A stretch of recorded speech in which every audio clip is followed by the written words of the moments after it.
Hey guys, the purpose of this video is just to show a basic packing list for my first adventure race that I did. I did the 18-hour Uwharrie National Forest Adventure Race in North Carolina, and basically I just want to get everything on video so I can remember what I packed for my next race, and also to potentially help anyone else that's new to adventure racing and wondering what they should pack and what I guess typically a racer would pack on their first race. So to get started, I start with my bucket. The bucket's for after racing, but you can put all your junk in here that's muddied up, and you can also sit on it if you need a place to sit and there aren't any benches around. You need a plastic trash bag for all your muddy stuff before you throw it in your car, unless you just have a truck that you throw it in the back of the truck. So this is a good tip that I picked up doing triathlons, and it was valuable for my adventure race because I sat on it and I used it to put all my junk in. Just to get the big stuff off the table first, the pack I used was a GoRuck GR1, and this is probably not a standard adventure racing pack, but it served my purpose just fine. These things are bomb proof, and I figured I had this. I didn't want to invest in any other kind of pack for my first race. This did great. For 18 hours, I would say it was good. 24 hours, good. If I was running a 2-day or 3-day race, I think I would upgrade to some sort of adventure racing specific pack, just because this is heavy. But like I said, it's bomb proof. So I had this strapped to my kayak, and I had my kayak upside down for a little bit, draining water out of it and dragging this thing through the mud. And I know it's not going to rip.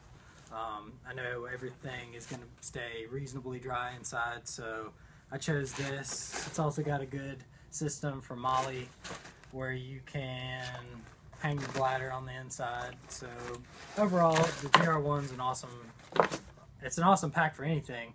For adventure racing, short racing, I would say it's a go-to. But again, if you don't have one, I would just stick with any kind of basic small pack. For my water source throughout the race, I used a Source 3-liter hydration bladder. This was valuable to me. I drink a lot of water and I sweat a lot, and my race was in June, so I went through probably 4 total bladders, so 12 liters of water throughout the 18-hour race. And Source makes a pretty cool system. They have a pretty cool mouthpiece, and it's sturdier than like a Camelback bladder, so this is my go-to for any kind of racing or any kind of event where I think it could possibly get punctured. So this thing's just a little tougher. Let's go over what I actually wore, and I guess some of the clothes I didn't wear. For a top, again, it was in June, so I just had a polyester American Eagle shirt. $5 at Walmart, but that was what I chose.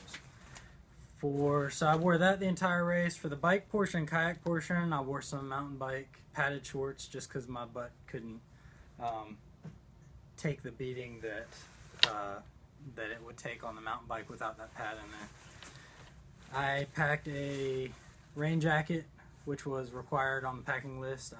I ended up using it on the nighttime mountain biking portions because even though it's 60 or 70 degrees, you're screaming down these hills on a mountain bike and you're covered in sweat. So this came in pretty handy during those times where I was shaking on my bike, and then I finally put it on and it kept me warm for portions of the bike ride.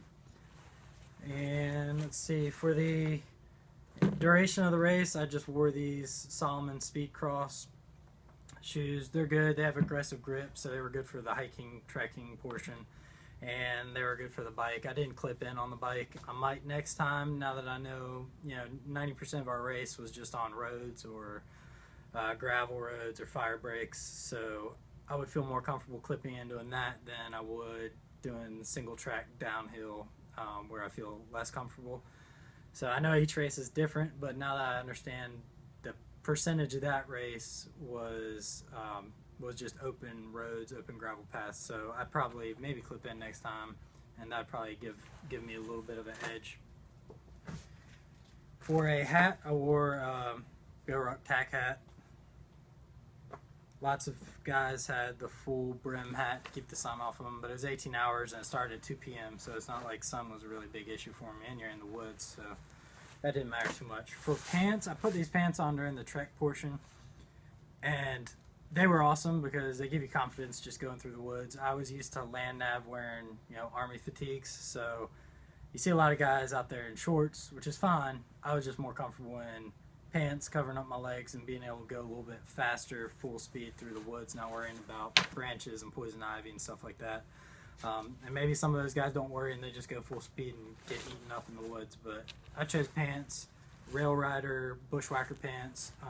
They were not inexpensive, but they were pretty valuable during the race, and you can wear them doing other things other than racing, so I'll just keep wearing them and get my money's worth, right?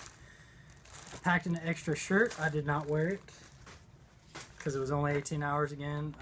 Packed an extra pair of socks. Didn't ever change my socks. I don't have the socks I wore out on the table, but I wore Swiftwick, I think it was Swiftwick Aspire socks, and they were awesome. They have a little bit of compression in them, but they also wick all the water out of your shoe, basically. So my shoes are Gore-Tex. So they, once they fill up with water, the water stays in there, but the socks were able to get the water out, which was pretty helpful. And then in my little baggie with my extra pair of socks, I had some moleskin in case I needed it. I ended up not needing it. And then this is just the belt that was with my pants that I wore. For the bike and kayak portions, wore my bike gloves. I would definitely pack these again because it prevents you from having blisters and getting fatigued on the bike from all the jarring. Let's see. So this is just a smorgasbord of stuff that I guess I'll go through one at a time. Knife required on the packing list. I used it throughout the race, so I would take that again. Had a couple extra tie downs in my pack. One was in my pack and one I kept on the kayak. And they were good because once I got on the kayak, I needed to kind of rig a good system to keep my ruck on the back of the kayak, but also have my bladder accessible, my water bladder accessible. So I use those to just keep the ruck right behind me on top of my kayak. I packed a emergency blanket. It weighs 2 ounces, so I didn't use it, but I feel like that's one of those things you can pack and not have to worry about adding 2 ounces to your pack because it could, be life and death, and that could save you. Had an extra plastic bag just in case I needed it for something, didn't use it. Had a baggie of Vaseline. This came in handy to just put on any spot on my body that might chafe. Also, my lips kept getting pretty dried out during the race, so I would just dip in here every once in a while and put some Vaseline on my lips just so I didn't have to worry about that. Had some off Deep Woods bug repellent. Used it at the beginning of the race. About halfway through the race, I sprayed my pack down. The bugs at night were bad, but they were just attracted to the headlights or headlamps, so I don't think there was much I could do to keep the bugs off me at that point. I packed 3 chem lights, which were required. I didn't use them. They were required for the front and back of the kayak, and then on the PFD during the kayak. But once we got down there, the race volunteer said they didn't care as long as we had a headlamp on. So I just had my headlamp on. This is a $12 headlamp that I used throughout the race from Amazon.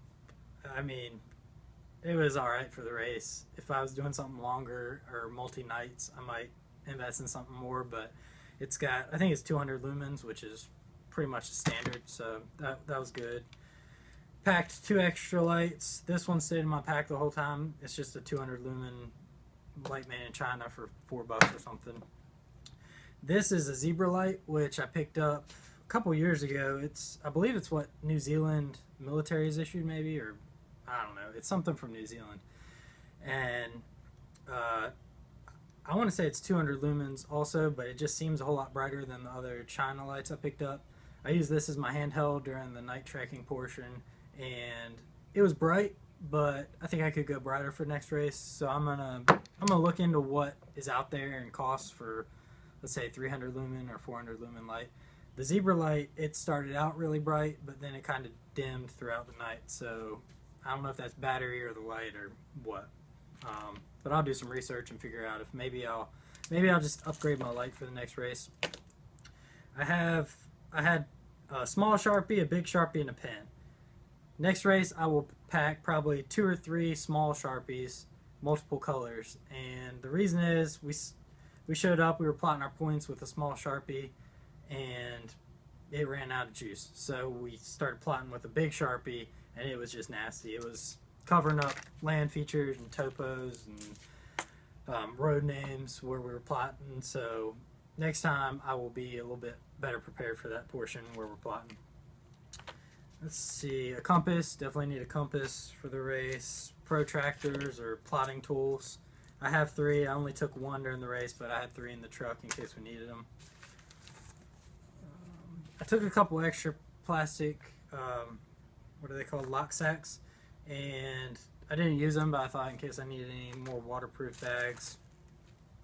Then, alright, so I had a plastic baggie with some, I call it my MacGyver bag, and it just had random stuff in it that I didn't think I would actually use, and I ended up using almost all of it. So I'll just go through what was in there real quick. I had a little roll of toilet paper in case I needed it for what toilet paper is supposed to be used for, and I didn't use it for that. What I ended up using it for was I got a hole in my kayak halfway through the paddle portion. No idea how. So I had to end up flipping my kayak over. I dried it off with the toilet paper, and then I patched it up with some duct tape. So both of these were in my MacGyver bag. Zip ties, used these to zip tie the headlamp on my helmet, and it was kind of creeping up while I was biking, so I just zip tied it in place. That worked out great. Those were in my MacGyver bag. I had some extra cord. Oh, and I had 550 cord and then some extra internal 550 cord and some rubber bands in that bag. I didn't use the rubber bands, but the 550 cord. So I showed up with just this big lock sack bag as a mat bag, and once I got on the bike, since this was my first race, I didn't really understand. I was holding this thing the whole time for the bike, first portion of the bike. So once we stopped, I just ended up, punching 2 holes through it, reinforcing it with duct tape, threading 550 cord through it, and it became basically what I call an idiot bag, where it's around your neck so you always know where it is. So I used a lot of the stuff that I didn't think I would use. I just put it in my MacGyver bag thinking, hey, if shit's fan, I can use this, but I was actually able to use it, which was pretty cool. A whistle, use that. Well, sorry, I had that on my or in my pack the whole time because it was required by the race. Had some ibuprofen. Took a few midway through the race because my knees were killing me, and then took some after just because my body was sore. Extra batteries in a baggie. Some anti-chafe body glide. Didn't need it because I had the Vaseline, so I wouldn't take that again.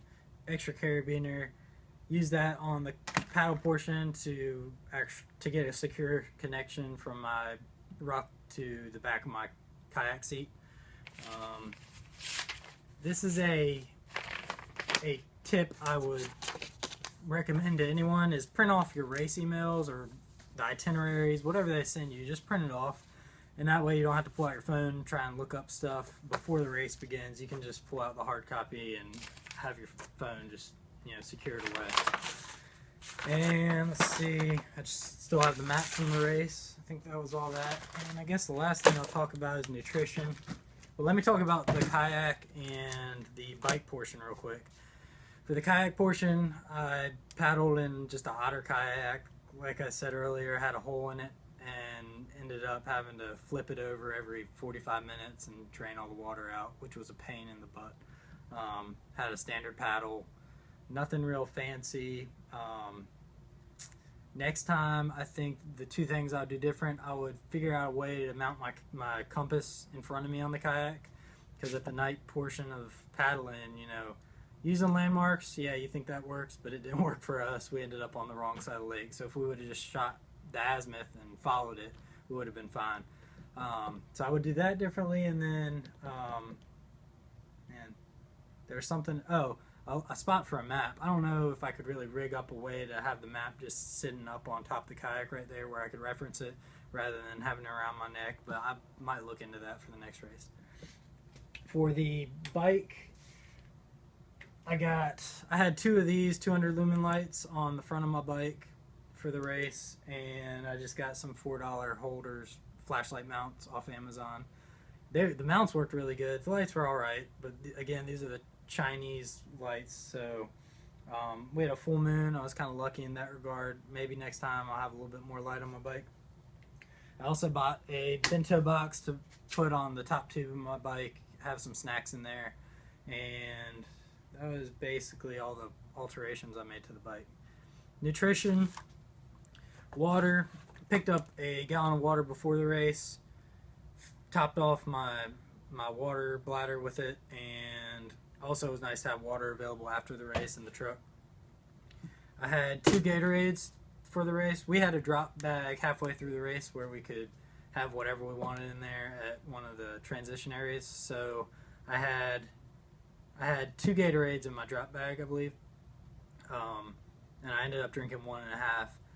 Next time I will remember to put a cage on my bike for an extra bottle and just put the Gatorade on my bike, because it was a good way to get some electrolytes back. Speaking of electrolytes, I used Endurolights throughout the race. Recommended 3 per hour, I believe, for extended activities. I tried to do that when I could remember. A lot of the time I couldn't remember, so I got them in my body whenever I could. I packed 2 of these Cliff blocks, and 2 packs of them, and I only used 1. They're good. 2 of these Honey Stinger Orange Blossoms, pack 2. Ate 1 during the race. Packed 2 of these Jelly Belly sports beans with caffeine. Only had 1 during the race. I had Honey Stinger makes a honey waffle. I had 2 of those during the race. Then I made 4 rice cakes, and they were good. One of them kind of got too warm for me to eat, so I ended up just eating 3 out of the 4. And then in the drop bag, I had 2 frozen bottles of water along with a rice cake. That kept the cake pretty cold, so I was able to eat that. And then I ate drank 2 Ensures. Ensure makes a product, I can't remember off the top of my head, but it's got 350 calories per little bottle. And that was pretty awesome because I didn't feel any kind of bonk, or, I had plenty of energy throughout the race. I felt good after the race, so I think my nutrition was pretty good for not practicing my nutrition at all. I didn't really do any long training rides or training activities at all. For water, I got the Sawyer Mini. This is an awesome piece of equipment. You got the bag, the actual filter. I didn't take the syringe, but I just cleaned it out, so it's with it. And I took some pantyhose in case I had to filter out large debris, but everywhere we filled up on water, I was able to just use the bag. Next time, I will probably I'll probably find a bottle instead of a bag. And I've seen some tutorials online about using the bottle.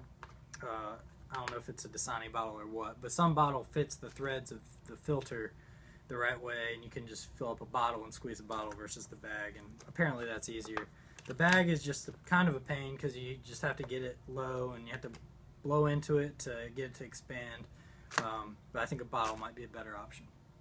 So I think that's it. The only other tips I have for myself for my next race is, if we had a chance of getting a point near a creek down low or a point on top of a mountain, and we could only choose one, next time I'm definitely going to choose the point on top of a mountain, because all the brush and undergrowth down near the creeks was awful.